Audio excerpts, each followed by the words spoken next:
Lubos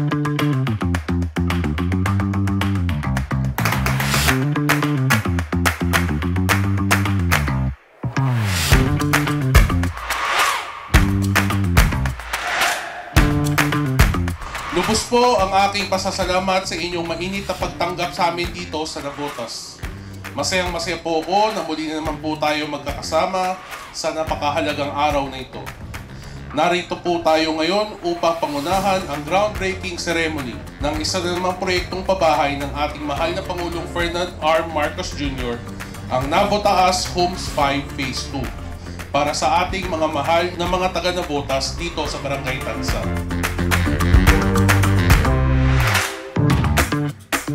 Maraming salamat GM sa tulong at sa pareho po nating pangarap na maitaas ang antas ng buhay ng Navoteño. Siyempre gusto nating magkaroon ng ligtas na tirahan ang mga kababayan po natin.